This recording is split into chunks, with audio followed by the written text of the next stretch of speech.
So hello and welcome back to the channel. आज पूरे almost 4 साल से ज़्यादा हो गए हैं मेरी वीडियो ना अपलोड होने की। इसका कोई स्पेसिफिक रीज़न नहीं है, बट यस वो होता है ना, कुछ स्टार्ट करके कंटिन्यू करना इज़ वेरी डिफ़िकल्ट। तो that is the case with me. But उसके बाद वापस मैंने सोचा कि चलो फिर से शुरुआत करते हैं, स्टार्ट करते हैं। और बिकॉज़ बहुत लंबा टाइम भी हो गया है, तो मेरी कार के आज 4 साल से ज़्यादा करीब हो गए हैं। इस बीच 4 सर्विसेज हो गई हैं। जितनी सारी प्रॉब्लम्स थी कार में वो सारी चीज़ें पता चली हैं। कुछ ऐसी प्रॉब्लम जो अभी तक ठीक नहीं हो पाई है। तो car it is good, but कुछ प्रॉब्लम है जो ठीक होने का नाम ही नहीं ले रही हैं। तो इसी सब चीज़ों के बारे में आज मैं बात करता हूँ, और इसे एक तरीके से आप एक लॉन्ग टर्म रिव्यू भी समझिएगा मेरी कार का। एंड लास्ट जो वीडियो था मेरा वो 2000 किलोमीटर का था, मतलब 2000 किलोमीटर मैंने अपनी कार को चलाया था, और अभी वो ऑलमोस्ट 30,000 से ज़्यादा है। तो it's a very long time, और इस लॉन्ग टाइम के बीच में बहुत सारी चीज़ें पता चली। मोस्टली आज मैं नेगेटिव चीज़ों के बारे में ही बात करूँगा अपनी कार के बारे में। तो चलिए बनी रहिए अपनी कार वीडियो के साथ। तो मेरी टाइगुन के 4 साल हो गए हैं, और 4 साल के बाद कुछ ऐसा ये देखने को मिल रहा है। हाँ, बहुत सारे छोटे छोटे स्क्रैचेस आए हैं। ये एक बड़ी स्क्रैच है यहाँ पे। And somehow this car is good. Weather is also pretty much good in Mumbai. बिना टाइम वेस्ट किए अपनी कार के प्रॉब्लम्स के बारे में स्टार्ट करता हूँ। I don't like wasting time on YouTube. अगर आपको वीडियो अच्छा लगे तो लाइक एंड सब्सक्राइब कर सकते हैं। नहीं अच्छा लगे तो अपने सजेशंस बता सकते हैं, सो डैट मैं अपने वीडियो को और अच्छा इम्प्रूव कर सकूँ। बट आई एश्योर यू, जितने भी पहले वीडियो हों उससे काफ़ी अच्छा वीडियो होगा in respect to the video quality and all. तो अगर इस कार की नंबर 1 प्रॉब्लम की मैं अगर बात करूं तो वो मुझे इसकी माइलेज की लगती है। नो डाउट इसका माइलेज सिटी में हाईवे में बहुत ही अच्छा है। मैं नॉर्मली जब हाईवे में कभी भी जाता हूँ, लाइक मैंने अभी कुछ महीने पहले मैंने दिल्ली से मुंबई का मुंबई से दिल्ली का एक ट्रिप किया था अपनी फैमिली के साथ। तो इन दैट केस मैंने ऑलमोस्ट 18-19 के around I got the average. तो अभी आप एवरेज इसका सिटी में, अगर सिटी के एवरेज की बात करूं मैं, तो सिटी के एवरेज ये, अगर आपको रेंज, सपोज मैं एग्जांपल दिखाता हूं, अगर आपको ये रेंज अगर आपको ये रेंज 150 का भी दिखा रहा है, ओके, और मैं अगर सपोज 10 किलोमीटर से चलाता हूँ तो this average will come down to 90-80। तो अगर 10 किलोमीटर मैंने चलाया तो इट शुड बी 140, नॉट 80-90। तो इसके सबसे बड़ा मुझे इसका ड्रॉबैक लगता है कि इसका माइलेज में थोड़ा और इम्प्रूवमेंट होना चाहिए। अदरवाइज़ कार अभी भी देखोगे तो मेरी कंडीशंस कार की बहुत अच्छी है। Everything is good from inside.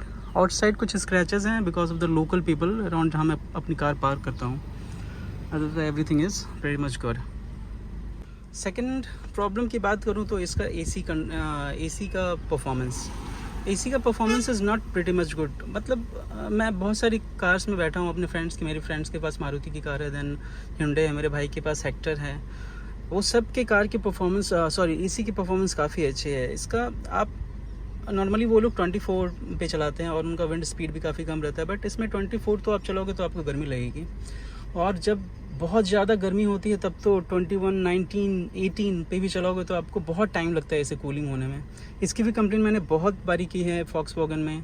उनको मेल भी डाला है, उनके जो चीफ हैं, जो हेड करते हैं इंडिया को, उनको भी मैंने मेल डाला है। बट इवन दो उसका कोई प्रॉपर सोल्यूशन नहीं है। वो कुछ तो अपडेट करके देते हैं, बट इवन दो उसका परफॉर्मेंस कुछ मोर और लेस सेम ही रहता है, कुछ ज़्यादा इंप्रूवमेंट होती नहीं है उसमें।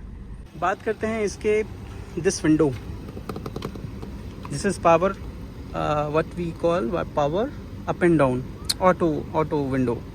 इसका प्रॉब्लम भी परसिस्टेंस है। 2-3 times the motor has been changed this, but ये ऑटो कहीं पे तो ये प्रॉब्लम क्रिएट करता है। लाइक अभी मैं शो करने की कोशिश करता हूँ, तो मैंने इसे इधर स्टॉप कर दिया तो अगर मैं इसे अभी एक 1 टच अप करता हूँ, it should go up, but ऐसा नहीं होता। This will go bounce back होता है और ये वापस से अंदर जाता है। Look, same things happening. इसे ऊपर जाना चाहिए था, बट ये गोइंग डाउन।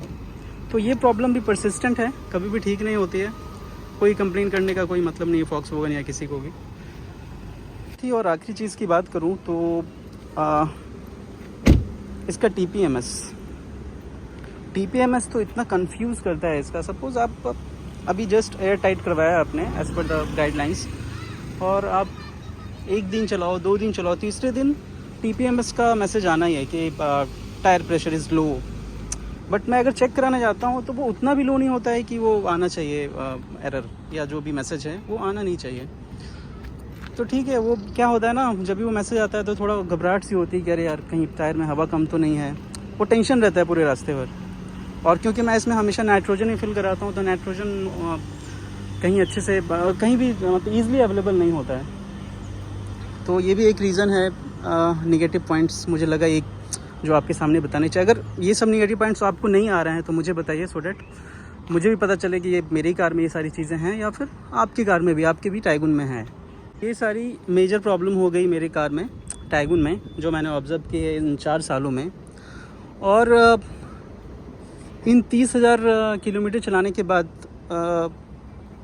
वो कह सकते हैं कि मैंने इसका सर्विसिंग भी अभी तक 3 टाइम्स करवा चुका हूँ। 3 बार सर्विस करवाई है और एक बार कुछ इशू की वजह से मैं वापस गया था, रिसेंटली गया था करीब 4-5 मंथ्स पहले। तो इसका जो पेड सर्विस है वो आपको ऑन एन एवरेज मिनिमम 17,000-18,000 तो आता ही है, उससे कम की कोई गुंजाइश ही नहीं है। आप कितना भी उसको बोलो भैया ये मत लगाओ वो मत लगाओ, इवन दो वो छोटी छोटी चीज़ें होती हैं like AC filter, oil filter, तो उनका ज़्यादा कॉस्ट नहीं होता है, बट उनके लेबर चार्ज की वजह से मे भी कह सकते हैं कि इनका सर्विस कॉस्ट ज़्यादा है। अगर आप लोग कहीं बाहर करवाते हैं और इसकी कॉस्टिंग कम आ रही है तो प्लीज़ आप मुझे कमेंट सेक्शन में बताइए, सो डैट मैं भी वहाँ पे ट्राई कर सकूँ। ओके, तो मैं नवी मुंबई में रहता हूँ। अगर इस लोकेलिटी में या मुंबई में भी कहीं पे भी है जिसे आपको लगता है कि वहाँ पे कॉस्टिंग कम आ सकती है, अभी अक्टूबर में मेरी इसकी सर्विसिंग ड्यू है, 4th year service, annual service, तो वहाँ पे मैं ट्राई करवाऊँगा। इसके बाद एक रिसेंटली इसके जस्ट मैं दिखाता हूँ। तो रिसेंटली जो प्रॉब्लम आई थी मेरी कार में वो इसके इंजन स्टीयरिंग रैक की प्रॉब्लम थी। जो स्टीयरिंग रैक था उससे जब भी जर्क आती थी उसमें झटके की आवाज़ आती थी। तो स्टीयरिंग की रैक इसका चेंज हुआ है पूरा, और स्टीयरिंग रैक पूरी चेंज हुई है और वो 3 साल के बाद हुई है। बट इवन दो फॉक्सवैगन ने उसे वारंटी में कंसिडर करके विदाउट कॉस्ट उन्होंने पूरा यूनिट चेंज करके दिया और उसके बाद से कोई इशू नहीं है। दिस इज़ द प्रॉब्लम जिसमें एक पूरा यूनिट चेंज हुआ है इस कार का। अदरवाइज़ ऐसा और भी कुछ चेंज नहीं हुआ है मेजर पार्ट इस कार का। Everything is good, tyre is also good, because अभी 30,000 ही चला है तो वो चेंज करने की ज़रूरत है नहीं। So this is the list of problems which I have faced in my car. और तो आप बताइए आपके साथ कैसा फील हो रहा है, आपको क्या कुछ प्रॉब्लम आ रही है आपकी कार में, और आपका कैसा एक्सपीरियंस है अगर आपने भी इतने लंबे समय तक अपनी कार को चलाया है, टाइगुन को स्पेसिफिकली। तो so that we can understand कि क्या मेजर प्रॉब्लम है, उसे कैसे ठीक कर सकते हैं। ऐसे प्रॉब्लम बहुत छोटी छोटी हैं, बट वो प्रॉब्लम आपको पीस ऑफ माइंड जो होता है ना वो कार चलाने का, वो नहीं मिलता है। कि नेक्स्ट वीडियो में मैं आपको दिखाऊंगा, पता नहीं दिखने ये बेड थोड़ा यूनिक है, इट्स नॉट नॉर्मल, और इस बेड के बारे में पूरी जानकारी मैं आपको दूंगा। ये बिकॉज मैं मोस्टली लॉन्ग ट्रिप करता हूँ तो ये बेड मुझे काफ़ी ईजी होता है मेरे वाइफ और मेरे बच्चे के लिए, बेटे के लिए। काफ़ी इन्जॉय करते हैं वो लोग और पूरी राइड उनकी काफ़ी कंफर्टेबल होती है। तो I will tell you about this bed, this is customized in the next video. Maybe next Sunday को बना पाऊँगा बिकॉज टाइम नहीं मिलता वीकडेज में। तो thank you so much guys, hope you like this video, तो हम लोग मिलते हैं नेक्स्ट वीडियो में। एंड थैंक यू उन सारे सब्सक्राइबर्स को जो 4 साल तक, मैंने 3 साल तक ऑलमोस्ट एक भी वीडियो नहीं डाला, फिर भी वो मेरे साथ बने रहे हैं। उन्होंने अनसब्सक्राइब नहीं किया, अनसब्सक्राइब नहीं किया, थैंक यू सो मच। और I will try to keep posting the videos every week, every Sunday maybe. Yeah, thank you so much, have a nice day.